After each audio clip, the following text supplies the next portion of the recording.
E sobre as expectativas para a chegada do governo americano, que começa oficialmente no dia 20 de janeiro, a gente conversa agora com Lucas de Souza Martins, que é professor na Filadélfia, é especialista em diplomacia, em eventos como esse nos Estados Unidos. Ótima noite ao senhor Lucas de Souza. Muito obrigado por conversar com a Jovem Pan ao vivo neste domingo. O que esperar para essa chegada, para a posse que vai reunir vários representantes do mundo inteiro? Na verdade, o que esperar nesse evento em 20 de janeiro? Ótima noite a você. Boa noite, muito bom falar novamente com toda a audiência aqui da PAN neste domingo.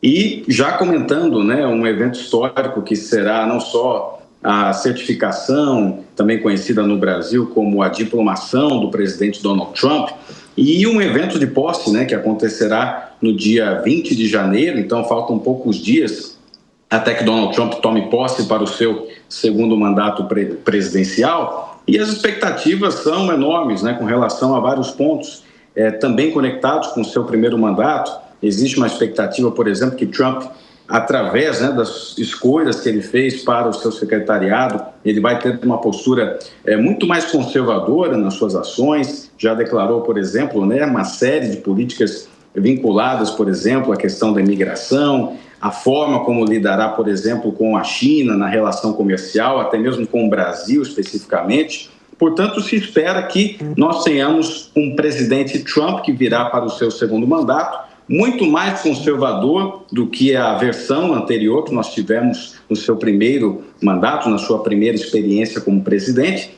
Por isso que nós podemos antecipar já de antemão que teremos sim um Donald Trump muito mais experiente na presidência e também com mais vigor com relação a políticas conservadoras que já foram colocadas diante da população americana na eleição de 2024. Eu aproveito e chamo também nessa conversa o nosso comentarista nesta noite, Felipe Monteiro, que também vai fazer uma pergunta. Felipe.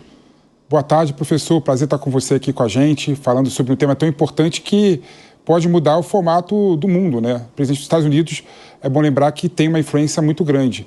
E a minha questão em relação ao aspecto protecionista do Trump, Parece que esse presidente Trump vai ser muito mais protecionista do que o primeiro mandato do Trump. Isso vai gerar muita influência na Europa, na relação com a China, na relação com a América do Sul, O que esperar desse protecionismo do Trump e se de fato ele vai ser o governo protecionista mesmo,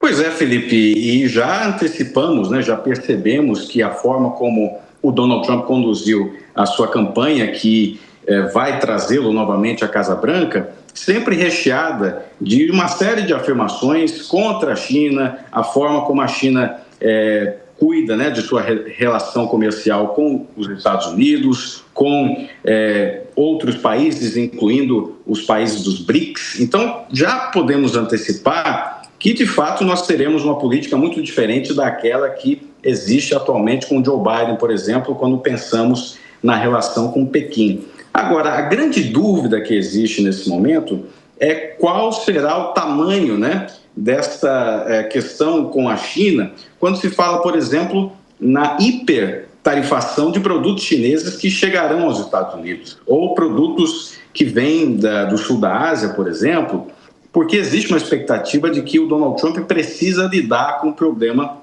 da inflação. A inflação foi um dos motivos pelos quais ele foi eleito presidente dos Estados Unidos. Durante o início do governo Joe Biden, os americanos tiveram que lidar com inflação, que de uma certa maneira, nada muito parecido com aquilo que os brasileiros já vivenciaram ao longo da nossa história. Portanto, qualquer movimento de inflação já gera desconforto no americano médio e isso levou o Donald Trump à sua vitória. Por isso que, quando nós pensamos na hipertarifação de produtos chineses, nós estamos falando também de um aumento de preços para o consumidor americano, o americano médio, o eleitor médio, aquele que elegeu Donald Trump. Por isso que nós temos que ter muito cuidado para definir ou para fazer qualquer previsão nesse sentido, para entender o tamanho e a extensão da política econômica de Donald Trump com relação à China. Afinal, qualquer movimento que possa impor uma hipertarifação com relação a Pequim pode trazer também inflação ao território americano, que é exatamente aquilo que o novo governo não quer. Lucas, a gente viu hoje ainda nessa edição reportagens sobre o conflito entre Israel, Hamas, tem também essa guerra da Ucrânia e Rússia. O que esperar sobre esse novo governo, sobre essas interferências em acordos comerciais antigos e também a situação de guerras? Sem dúvida, teremos diferenças muito substantivas com relação ao governo do Joe Biden.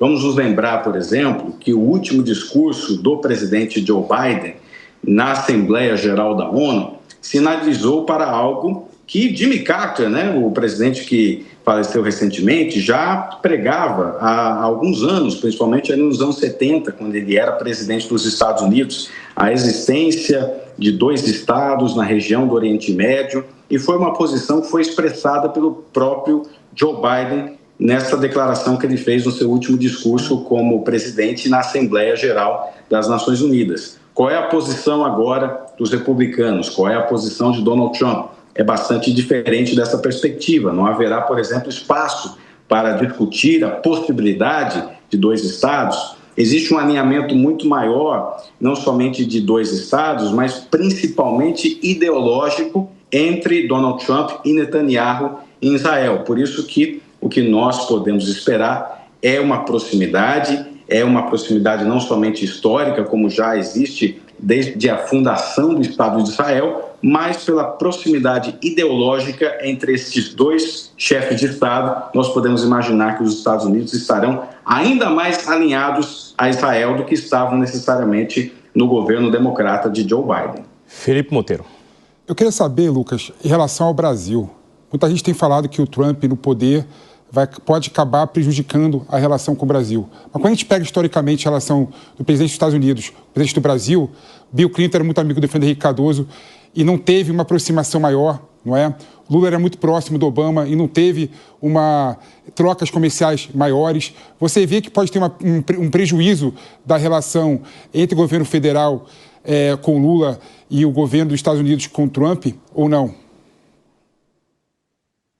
Bem, é necessário, em primeiríssimo lugar, sempre colocar que essa é a realidade, quando nós pensamos da perspectiva americana com relação não somente ao Brasil, mas também com relação à América Latina. Nós estamos falando de uma região que é bastante periférica, pelo menos no pensamento americano, na formulação da política externa americana.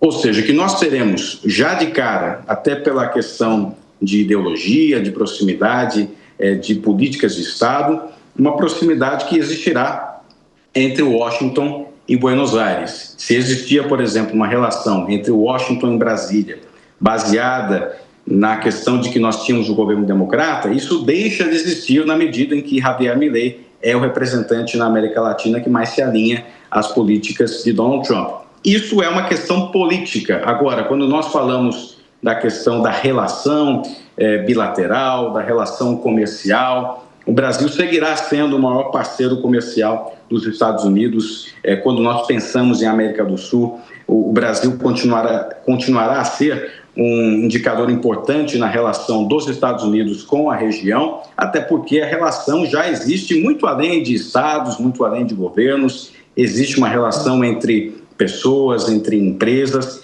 Obviamente que não poderemos esperar nenhuma relação ou nenhum tipo de projeto entre Washington e Brasília, quando nós falamos principalmente do meio ambiente, e também com relação a essa questão política. A maior referência, o maior interlocutor dos Estados Unidos na América Latina, pelo menos nesse primeiro momento, será Javier Milei, da Argentina. Agora ainda, Lucas, a gente está vendo inclusive aqui dizendo que reforça a segurança. Eu quero entrar nesse ponto. A gente viu na campanha eleitoral, ele sofreu uma tentativa de homicídio, um atentado ali claramente, ao vivo, inclusive, as imagens revelam isso. O que esperar do evento no dia 20 de janeiro? Será algo muito diferente do que a gente já assistiu em episódios anteriores? Será algo restrito, intimista? Como será esta cerimônia? Será uma cerimônia com um aparato de segurança bastante reforçado, até por conta dos recentes acontecimentos. que já afetaram, por exemplo, o próprio edifício de Donald Trump em Las Vegas, todo o episódio também em Nova Orleans, mas principalmente também por um fato histórico que tem muito a ver com aquilo que aconteceu na eleição de 2024. Os Estados Unidos já têm um histórico de violência política, não é à toa que nós pensamos, por exemplo, no assassinato de presidentes, no assassinato de Abraham Lincoln, no assassinato de John F. Kennedy. E nesta campanha de 2024, nós tivemos 2 tentativas de assassinato contra o candidato que agora é o presidente eleito dos Estados Unidos. Não podemos negligenciar ou não pensarmos a respeito dessa questão. Por isso que, diante de episódios, diante da polarização cada vez mais crescente nos Estados Unidos, nós podemos sim pensar e já prever que nós teremos um aparato de segurança bastante reforçado com relação ao Donald Trump nos Estados Unidos, até pelo fato de que as eleições de 2024 foram históricas por conta da violência política. A gente continua conversando com Lucas de Souza Martins, que está na Filadélfia, inclusive, Lucas, e a gente viu uma reportagem agora há pouco que está muito gelado aí, muita neve, a expectativa de que amanhã seja também um dia muito gelado. Como é para se organizar, para tentar se esquentar um pouquinho diante de tanto frio, de tanta neve, a temperatura muito baixa, inclusive hoje está -1. A informação da nossa equipe aqui da Jovem Pan, como se organizar para conseguir enfrentar esse frio. Existe roupa que consiga aquecer o suficiente, o necessário? Claro, com certeza. Aliás, o que acontece bastante, e a sorte dos americanos neste momento, é o fato de que estamos num período de recesso escolar, ou seja, as crianças não vão à escola, podem ficar em casa, e também os jovens universitários, a mesma coisa. É o meu caso também, como professor universitário, não preciso ir até o campus para lidar com esta temperatura tão baixa.